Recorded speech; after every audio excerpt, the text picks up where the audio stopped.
हम में से अधिकांश लोग कई बार ये सोचते हैं कि हमारे दादा दादी या माता पिता ने अपने समय में कुछ महंगे शेयरों में इन्वेस्ट किया होता या प्रॉपर्टी में इन्वेस्ट किया होता ना, तो आज हम करोड़पति होते और अमेरिका टैग लेके चल रहे होते। हमारे जीवन से जो संघर्ष है ना, थोड़ा सा वो कम हो जाता और हमें नौकरी के लिए इधर उधर भागना भी नहीं पड़ता। पर अब देखो, हमारे माता पिता ने, हमारे ग्रैंड पेरेंट्स ने कुछ ऐसा नहीं किया, इन्वेस्टमेंट नहीं किया, उनका विजन ऐसा नहीं रहा, उसको तो हम चेंज कर नहीं सकते।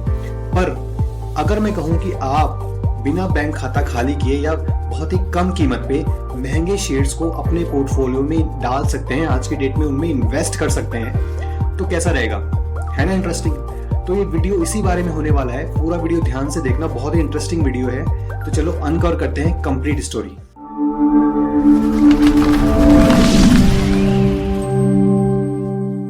अगर आप गूगल पे सर्च करोगे ना कि टॉप कंपनीज कौन से जिनके शेयर्स की प्राइस सबसे ज्यादा है, तो एमआरएफ का शेयर सबसे टॉप पे आता है, जिसके एक शेयर की कीमत 1 लाख रुपए के आसपास है। बाकी और भी कंपनीज जैसे Shree Cement, Page India, about India, Honeywell Automation India Limited, इन सभी कंपनीज के जो शेयर्स है ना, उनकी प्राइस 30,000 से 60,000 के बीच में वरी करती है। अब भारत की जो पॉपुलेशन है ना, जो मैक्सिमम मिडिल क्लास पॉपुलेशन है और नौकरी पेशा लोग हैं, 30,000 से 50,000 रुपए महीना कमाते हैं, वो ऐसे शेयर्स में इन्वेस्ट ही नहीं कर पाते हैं, क्योंकि उनका जो रिस्क कैपेसिटी होता है ना, वो बहुत कम होता है और वो 2 से 5 लाख के बीच में ही इन्वेस्ट करना चाहते हैं स्टॉक मार्केट में, और 5 लाख में एमआरएफ के 5 ही शेयर आएंगे। तो उनका जो पर्पस है डाइवर्सिफिकेशन पोर्टफोलियो का, वो तो हो ही नहीं पाता है, तो वो ऐसे शेयर्स में इन्वेस्ट ही नहीं करते हैं। और हमेशा आप पूछोगे ना अपने रिलेटिव से या क्लोज वन से, वो हमेशा यही कहते नजर आएंगे कि उनको स्टॉक मार्केट में कोई बड़ा प्रॉफिट नहीं हुआ है। वो इसी कारण से नहीं हुआ है क्योंकि इनके जो पोर्टफोलियो में है ना, ऐसे शेयर्स है ही नहीं। तो आखिर इसका सॉल्यूशन क्या है भी या नहीं, आइए जानते हैं। जी हाँ, इसका एक सॉल्यूशन है, वो है फ्रैक्शनल शेयर, यानी कि आंशिक शेयर। फ्रैक्शनल शेयर एक शेयर की 1 यूनिट को रिप्रेजेंट करते हैं और आपको मौका देते हैं कि आप उस 1 यूनिट के ऑनर बन जाएं। फॉर एग्जांपल, एमआरएफ का शेयर आता है 1 लाख रुपए का।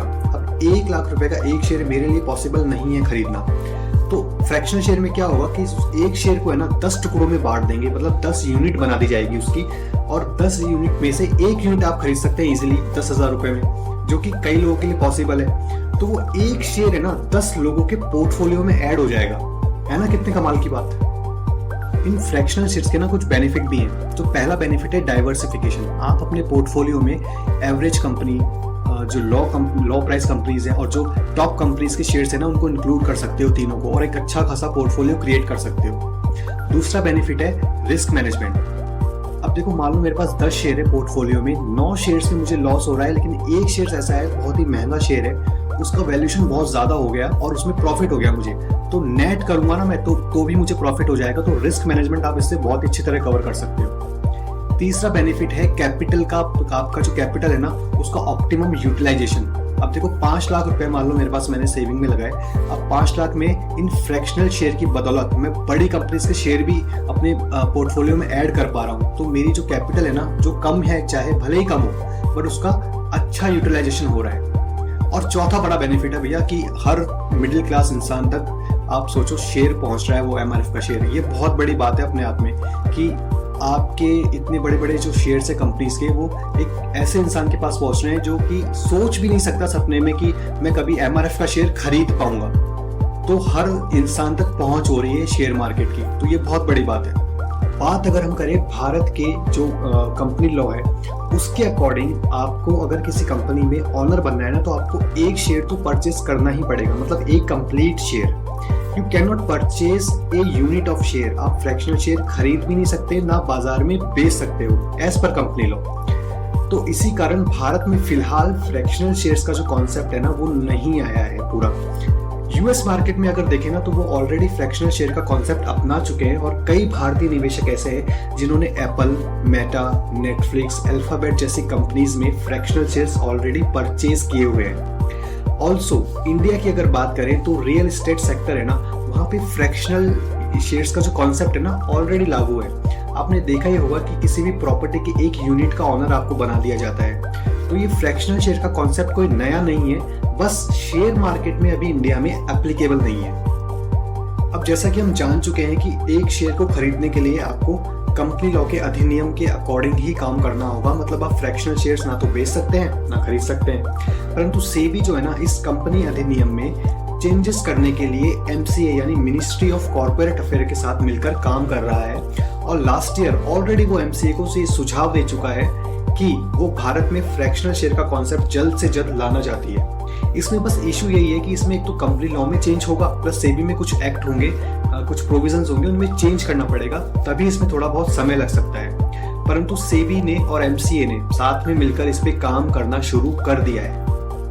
अब जब तक फ्रैक्शनल शेयर का कॉन्सेप्ट भारत में नहीं आता है, मान लो अगले साल तक नहीं आता है, तब तक हमें क्या करना है, तब तक हमें शेयर मार्केट की बेसिक नॉलेज लेनी है। अब कहाँ से लेनी है, उसका वीडियो मैंने ऑलरेडी अपने चैनल पे डाल रखा है कि आप किस कोर्सेज में एनरोल कर सकते हो बेसिक नॉलेज के लिए या फिर एडवांस नॉलेज के लिए भी। आल्सो आपको ये भी देखना है कि पोर्टफोलियो को कैसे बेटर किया जा सकता है, उसका भी मैं वीडियो जल्द लाने वाला हूँ। तो तब तक हम क्या कर सकते हैं, जब तक फ्रैक्शनल शेयर का कॉन्सेप्ट नहीं आता है, हम अपनी स्ट्रॉन्ग कर सकते हैं बेसिक नॉलेज को स्टॉक मार्केट में, ताकि जब फ्रैक्शनल शेयर का कॉन्सेप्ट भारत में लागू हो ना, तो हम अपनी पूरी नॉलेज उसमें लगा दें और बेस्टेस्ट पोर्टफोलियो क्रिएट करें फॉर मैक्सिमम प्रॉफिट।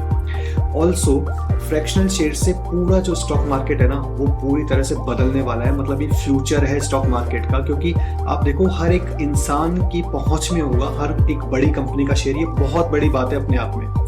भारत वैसे भी विकसित राष्ट्र बनने वाला है, 2047 तक सपना देख रहा है, और जिस तरह से काम कर रही है सरकार वो बहुत ही काबिल तारीफ है। तो हाल में जो ग्लोबलाइजेशन है ना, उसके कारण क्या हो रहा है, जो बाहर के देशों में पॉलिसीज हैं, जो प्रोसीजर्स है ना, वो धीरे धीरे इंडिया में एप्लीकेबल हो रहे हैं। तो एक समय ऐसा आएगा जब सारे कॉन्सेप्ट है ना ग्लोबली अप्लाई होंगे, तो उसका बेनिफिट हर एक इंसान को मिलेगा। तो अब मुझे बताना आपको वीडियो कैसा लगा, नॉलेज बढ़ी हो, अच्छी हो, तो शेयर करना लोगों के साथ में जिसको स्टॉक मार्केट में इंटरेस्ट हो और जो स्टॉक मार्केट में इन्वेस्ट करना चाहता भी हो। चैनल को सब्सक्राइब कर देना। तो मिलते हैं अगले वीडियो में। टिल देन, जय हिंद, जय भारत।